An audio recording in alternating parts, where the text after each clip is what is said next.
Good afternoon and welcome to your Citrus TV News Brief for Wednesday, April 6th. I'm Alex Amico and here are today's top stories. Republican presidential candidate John Kasich is coming to Syracuse.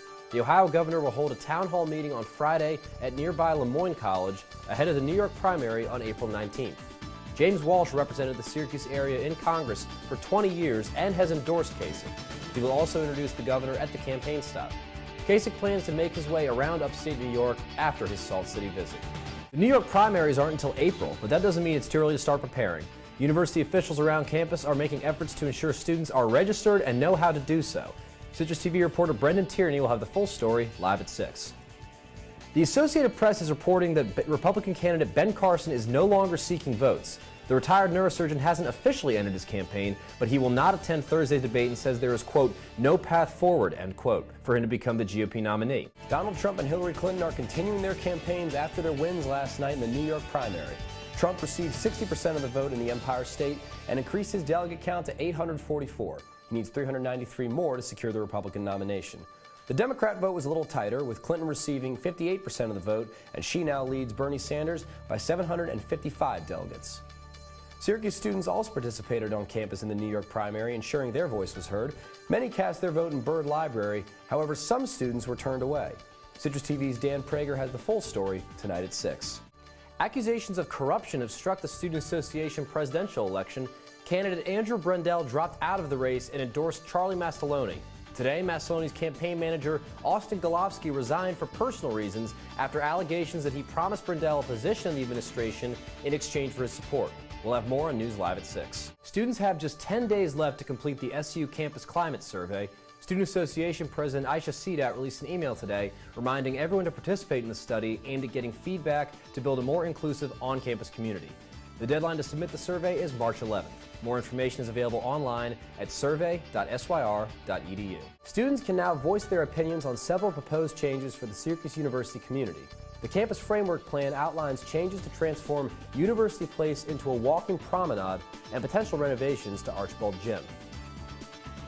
Being the main focal point on campus, I don't think cars should be going through there.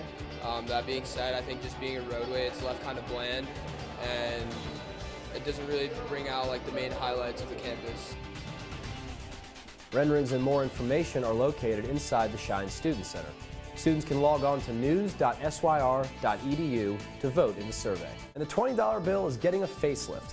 A U.S. Treasury official announced today that Harriet Tubman will replace Andrew Jackson on the currency. Tubman is best known for organizing the Underground Railroad to help slaves escape from the South in the 19th century. The start date of the change has not yet been determined. At least 28 people are dead and 61 people are wounded after a car bomb exploded in Ankara, Turkey. The blast hit 3 military vehicles near Parliament buildings. Military officials are labeling the incident as a terror attack, although no terrorist organization has claimed responsibility yet. Taking a look at the weather, it is currently 29 degrees and cloudy in Syracuse. Snow showers are expected to pick up again tonight. Citrus TV weather reporter Nick Ross will have more live at 6.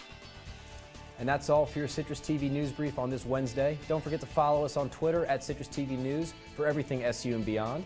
We'll see you in an hour for Citrus TV News Live at 6 with Hunter Sines and Max Darrow. I'm Alex Amico. Good night, Syracuse.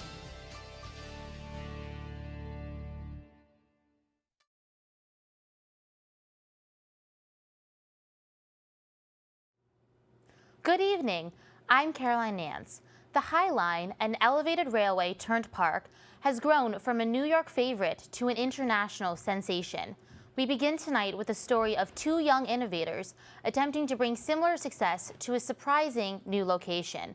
Connor Hansen has the story. The Essex Street subway is home to a relic of New York's past, a trolley terminal about the size of a football field, unused since 1948. Within this abandoned space, Dan Barash sees the future. So all this dark, barren space is going to turn into a lush green park. That's exactly the plan. So this is roughly an acre of forgotten space within New York City. And our goal is to dramatically transform it using this new form of solar technology that really will have lots of plants and trees growing in the space. His idea, the Low Line, the world's first underground park, an easily accessible getaway in one of New York's busiest neighborhoods. It's connected to an existing subway station It certainly isn't open to the sky. All of the elements that one thinks of when they think of a park aren't down there, right? So it's a different kind of a thing. We use the term park to help describe the feeling that you might have by being able to enjoy natural sunlight throughout the year. Working alongside Barash is former NASA engineer James Ramsey. He hopes the Lowline will showcase some revolutionary technology. We're literally taking sunlight, condensing it, sending it underground, and re-spreading it back out. The Lowline will be lit by parabolic collectors, devices that harness sunlight above ground and redirect it below, creating the sensation of natural light 60 feet underground.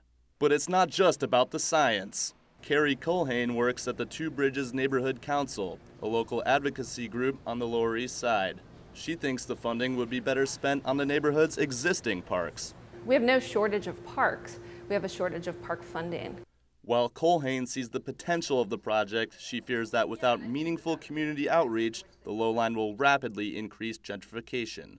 Even if their intention isn't to create this high-dollar real estate, the reality is that what will happen if there is a major tourist attraction in the center of the neighborhood is that doesn't serve the majority of the people who live here.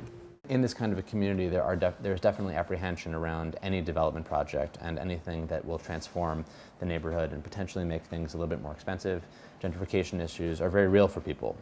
As cities around the world, including Detroit, Washington, D.C., and Tokyo, express interest in repurposing abandoned urban spaces, Culhane hopes these projects will start and end with the community. Small businesses along Clinton Street are already being pushed out for luxury condos, for higher commercial rentals.